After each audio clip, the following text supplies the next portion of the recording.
We are joined by a superstar and Janasena party chief Pawan Kalyan Garu, sir. You are a huge superstar for the Telugu people here. And yesterday's scenario that was created, you were not allowed to enter the Andhra Pradesh when you were trying to meet Chandrababu Naidu. So what do you have to say about this whole incident that has taken place yesterday? So first of all, this kind of ruckus which has become a practice for the YCP government right from the day one. They started destructing a property the moment they came into power, and the destructive politics and the vendetta politics has become a norm in AP. And the way we look at it is, we had been doing this continuously for the last for 4 years, and this is not something new. We look at it as if there is no name in the FIR. If you want to make sure that you want to arrest a person, and you create enough reasons. That's how we look at it. And I have my own disagreements with Mr. Chandrababu Naidu, and also I went against them when it comes to certain policies. And in fact, there was a fallout in 2018, and that's the reason we couldn't continue our alliance in 2019 between me, Janasena, and TDP and BJP. It's not, we are not saying something, there are issues are not there, but this particular issue, whatever they are saying, it's, I feel it is not right. And it doesn't hold any water. That's what we look at it. Sir, this is basically the allegations that have been put up against TDP chief Chandrababu Naidu, that he has, there is a fraud that has taken place. He's alleged a fraud around to the tune of 300 crores. And this has taken place, the YSCP is claiming that they have evidence for it, and the procedure that is being followed is because they have proper evidence. So what do you have to say about it? Now, who is saying it?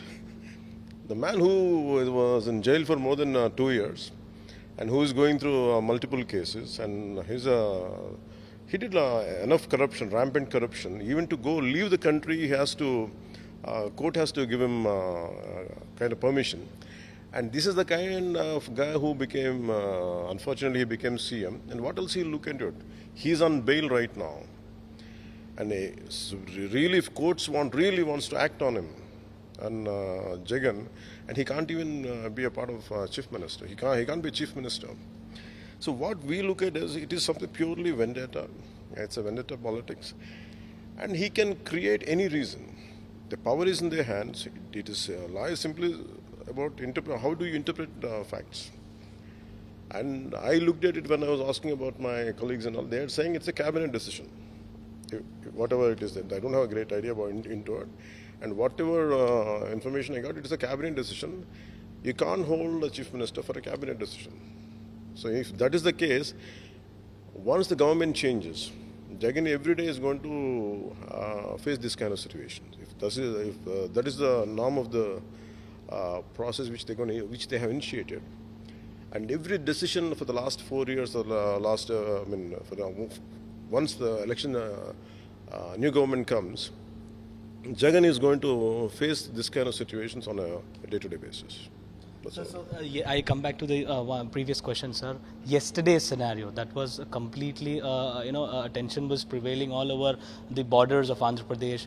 You were trying to get in to meet Chandrababu Naidu and you were stopped by the police. There was a lot of drama that was created in that context. It's unwanted drama. That's what I feel. It's quite an unwanted drama. This is not the first time. Even a few months back, even when I was in Visakhapatnam, they didn't allow me to come out of the airport, and they tried to stop me there. Of course, there was a huge, our supporters were there on the road, and finally, their intention is purely not to let any opposition parties to survive, and to scare them, to scare the cadre. So we are looking as a part of that. So there is no need to stop me, no need to deny permission for my flight to take off. And there is no need for it. In fact, where is the point in stopping me at the border? And that's the reason why I said, do I have to have a passport and a visa to come into Andhra Pradesh, which is my own state?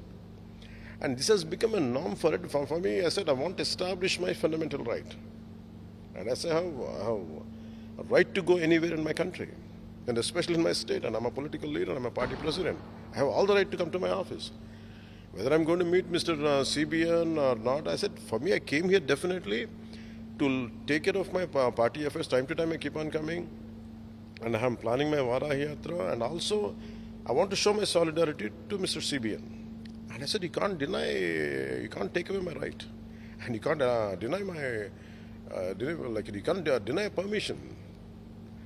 And I feel this the ongoing ongoing process of YCP is dangerous for the entire democratic process of the nation, and especially when G20 is happening. The G20, very prestigious G20 is happening in Delhi under the leadership of Modi ji. And the first time India has taken the leadership, and every state should have created such kind of atmosphere where it won't deviate. That entire people's focus should not have got deviated from the G20 summit.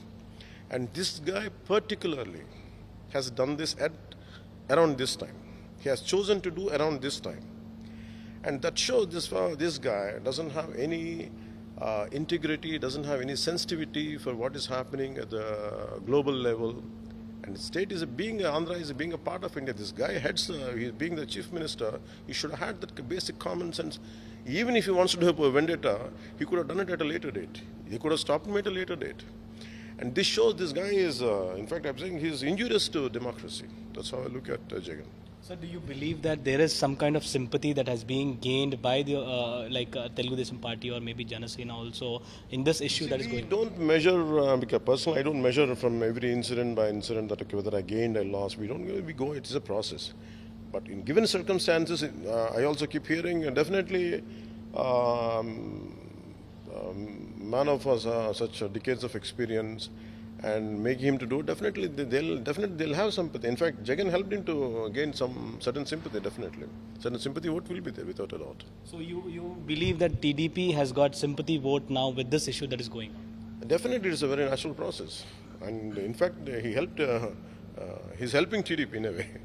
Maybe I think that's what his... But you are supporting TDP? No, it is not about me supporting TDP. For me, my fundamental thought is to restore democracy and to restore law and order and also to bring back development in this bifurcation. In fact, state which got bifurcated, which got really lost a lot in bifurcation. And for me, my entire thought is to give stability financially, politically, and socially in the next election. That's what I'm striving and I'm struggling for. So now that this issue is going on, the court is hearing both the arguments. Chandrababu Naidu got bail. What is your reaction? No, it is the most expected thing. He should get bail, and he will get bail. So, for me, eventually, everyone knows that he would get bail. Where is the point in doing this drama? It's a waste of resources, waste of government resources, wasted human energy. And I know that he would get bail. Okay. And this is the most expected thing. So, now, similar question, sir. If Chandrababu Naidu is sent to judicial custody, suppose he's sent to the custody, he's sent to prison, what is your reaction? And I feel, how do you like it? It is like you dug your own grave. That's it. Because first of all, who is saying it? If Jagan is on par with Lal Bahadur Shastri, we can understand. This guy who was in jail for a couple of years, who has thousands of crores corruption and murders and mayhem around him, around his party, and this guy is talking like a saint, a Satan, saying holy words. That's what we look at it. And Jagan is no way. He's not Lal Bahadur Shastri. Because he's out on bail, and everyone, his basic human psychology is, as he's out on bail, he feels everyone should go to jail. And that's why it becomes a level game to him. He doesn't want to be pure, he doesn't want to come out of his own corruption. He wants to put some kind of allegations and he wants to put them in jail. So in that way, his ego gets satisfied. And I look at him, he is a kind of if you look at his behavior, he's a kind of psychopath. And great criminal background. And their group has an expertise in creating law and order situations. Right from, if you look at right from his father days, they are experts in that. They're masters in creating law and order situations. So your party, Janasena party, is gaining a lot of momentum ahead of these elections. Your Yatra, Varahi Yatra, has also gained a lot of momentum and a lot of response from the people of Andhra Pradesh. So what do you have to say? What is the strategy? What are the issues that you're going to take? See, I look at basic unemployment. We have to address unemployment, and post bifurcation, Andhra has really lost its momentum, lost its growth, and lost its stability. And really, people gave such a great mandate of 151 assembly seats and close to about 30 in both the houses, parliament seats, upper house and lower house. And having such kind of huge mandate, really they could have done wonders instead of pursuing this vendetta politics. And for us, what we look at is we want to make sure we bring back stability, we have to restore law and order, and we have to create a very welcoming atmosphere for investments. That's what we are looking at it. Thank you, sir. Thank you so much for speaking with us. So this was Superstar and Janasena Party Chief Pawan Kalyan speaking with us, with camera person Damodar Abdul Bashir, Vijayawada.